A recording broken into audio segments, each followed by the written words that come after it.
At 6:47 on a Thursday, the operational director of a four-star hotel in London opens the front desk. 8 missed calls, all between 5 and 7 p.m. 3 left voice note. They all sound like a potential booking inquiry, a corporative event for 6 weeks from now. By Friday morning, 2 of those callers had already booked with a competitor. The operational director raises the situation on the next meeting. The response from the management is, we can't justify a night receptionist for that volume of calls. That was 18 months ago. My name is Daria. Let's look at how hotel groups and hospitality businesses handle inbound calls, where the process holds, where it breaks, and where the revenue quietly disappears. The scenario I just described is not unusual. I've heard versions of it from properties of every size in every different market. And the thing is that keeps standing out is this. The most expensive part of the problem is also the most invisible one. That's what this video is all about. There is an assumption embedded into most hotels' mind that after-hours calls. The assumption is low volume means low importance. Fewer calls after 5 a.m., so those calls can wait or go to voice notes or to the night manager. The assumption is completely wrong. It costs more than most hotels realize. Think about who calls a hotel at 7 p.m. on a Thursday. Not someone who casually browsing, someone who has done the research, made a decision, and is trying to close the booking before the end of their evening. Corporative bookers who have been in the meeting all day and were discussing this with their colleagues are now walking throughout their task lists. Business travelers confirming a room before a flight. International guests in a different time zones calling at what is 9 a.m. Couples booking a weekend away before they lose the decision momentum. These are your highest intent callers. They already decided they want to stay somewhere. They're choosing between you and the next option on their list. And in most hotels, those callers are exactly the ones who get the worst experience. A voicemail, a phone that rings out. The evening window, roughly between 5 p.m. and 9 p.m. on weekdays and most of Sundays and Saturdays, is where your most motivated buyers are trying to reach out.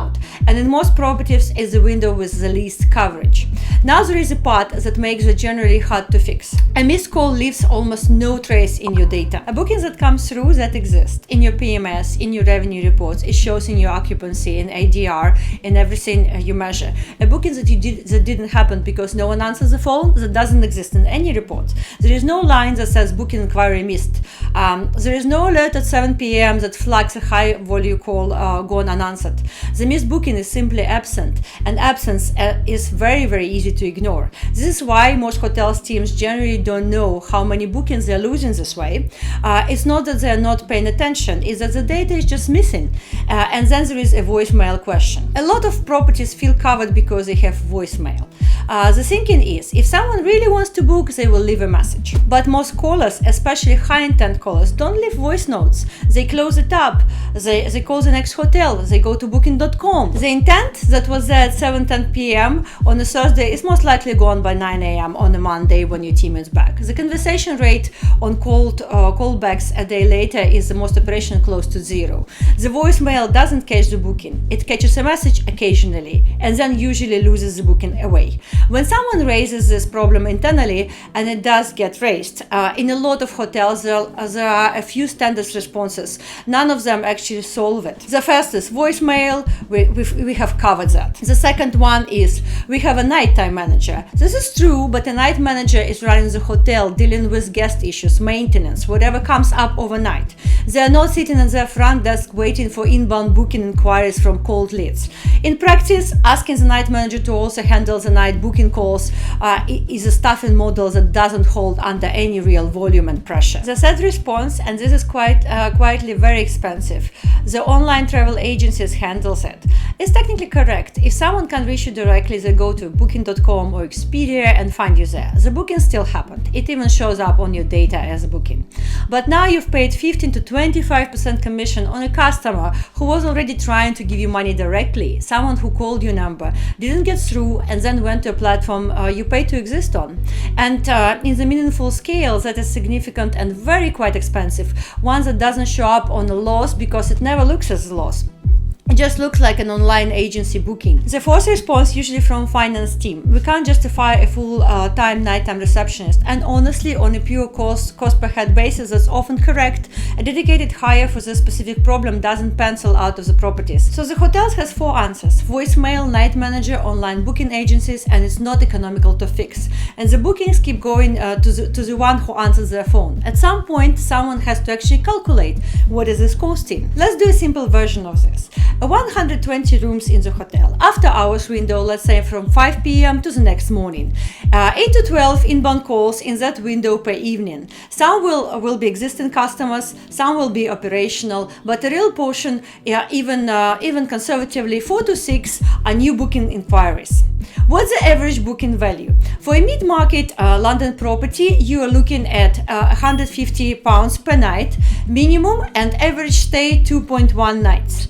For a corporative booking, a group dinner, a conference block, a long stay reservation, it goes significantly higher. And what is the conversion rate on an answered call from someone who has already decided that they want to stay? It's much higher than your website conversion rate. Someone who picks up the phone and asks about availability for corporative events in 6 weeks isn't a browser, that's a buyer. Over years, that number compounds, and it compounds quietly because it never appears in any report of a loss. It just never appears as a gain. This is how a hotel ends up 18 months later calculating 172,000 year missed revenue, and then asking why nobody caught it sooner. The answer is always the same: because the tools we use to measure hotel performance are built to track what happened, not what didn't. So, where do you start? The most important first step is diagnostic. Find out what your actual after-hours call volume looks like and what the nature of those calls is. Your phone system should have this data on this. Missed calls by hour of the day is a starting point. If you can get a breakdown by call duration, even better, that tells you whether people are hanging up immediately or waiting. Once you have this data, the economics of the problem become a lot clearer. Because we can't justify the cost of fixing this is a very different conversation when you can see what the cost of not fixing it actually is. And if you want a more structured diagnostic, 5 specific things to check in your current setup. I'm going to make a video on exactly that, so stay tuned for more. Here's what I want you to take from this. First, after hours calls are not low priority calls. They're often your highest intent callers, contacting you at the moment when they already made a decision. And in the most hotels, they're getting the worst experience of anyone who reaches out. Second, missed calls are invisible by design. They don't appear in your data as losses. They just don't appear, which means the problem looks smaller than it is every single time someone looks at the numbers. Third, the standard responses, voicemail, night managers, online booking agencies, don't solve your problem. They redirect it, usually to a channel you're paying commission on. One question before I let you go. How does your property currently handle after 5 p.m. call? Voice note, night manager, something else? Drop it in the comment. If that was useful, please subscribe to my channel. And if you know someone running operation in the hotel group who should see that, share that with them. These are the conversations that turns into actual change. Thank you so much for watching and have a wonderful day.